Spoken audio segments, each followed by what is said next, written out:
Mag-aral na medyo kuripot upang sa huli mas makapagbigay at makatulong sa tamang kaparaanan. Lahat gustong pag-usapan ng pagiging mapagbigay. Be kind, be generous, share your money. Pero ang hindi sinasabi ng karamihan ay ito, kung hindi ka marunong maging kuripot, hindi ka yayaman. Ang pagiging kuripot ay hindi pagiging madamo o cheap, ito ay tungkol sa pagprotekta ng iyong pera parang isang layon na pinoprotektahan ang kanyang mga anak. Bakit nga ba ang pagiging kuripot ay isang secret weapon ng bawat successful na tao? Una, ang kuripot ang may control sa pera, hindi baliktad. Kung gastos ka ng gastos na parang libre lang, hawak ka ng pera mo. Ang mga kuripot, hindi hinahayaan dumulas ang pera sa kamay nila. Nagbabudget sila, may plano, at ginagastos lang kung talagang kailangan. Pangalawa, ang kuripot ang mas malaki ang naiipon, nai-invest, at yumayaman agad.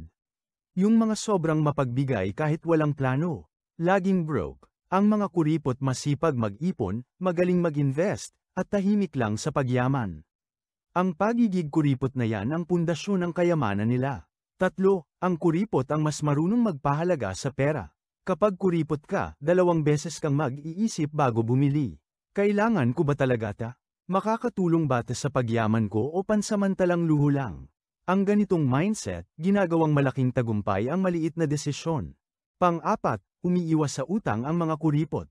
Gusto mong yumaman? Iwasan mo ang utang. Ang kuripot, hindi nangungutang para sa walang kwentang bagay. Nabubuhay sila below their means. At nag-iipon muna bago gumastos. Kaya maging kuripot ka na para yumaman. Pang-5, ang kuripot ay nakafocus sa long-term goals. Hindi sa pansamantalang sarap. Ang mayayaman marunong maghintay. Hindi agad bumibili ng mamahaling gadgets, party dito, gastos doon. Alam nila na ang maliit na sakripisyo ngayon malaking rewards bukas. Pang-6, ang kuripot ang may disiplina at mental toughness. Hindi madali maging kuripot. Kailangan mong labanan ng peer pressure. Kailangan mong i-ignore ang YOLO mentality. Pero dito nabubuo ang disiplina na siyang number 1 ng mga mayayaman. Pang-7, ang kuripot nag-iisip bilang investor. Hindi bilang consumer, hindi sila bumibili para lang sumaya saglit. Bumibili sila ng bagay na pwedeng dumble ang pera nila o makapag-improve sa skills nila. Itong shift sa mindset ang pinakamabilis na daan paalis sa kahirapan. Pang-8, ang kuripot ay hindi basta-basta nagpapagamit sa iba. Kung sobrang mapagbigay ka, dadagsain ka ng mga parasites at scammer. Ang kuripot, mapili kung sino lang ang may access sa pera nila. Nagbibigay sila pero kailangan may saysay. Pang-9, ang kuripot, hindi yan masamang salita. Sekreto yang ng mga mayayaman.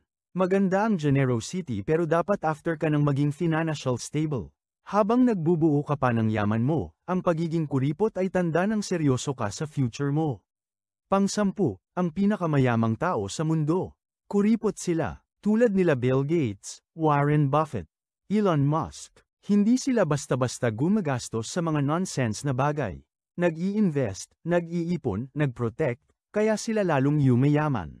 Ang totoo, kung gusto mong yumaman, sanayin mong matawag kang kuripot, huwag kang mahiya na protektahan ang pera mo.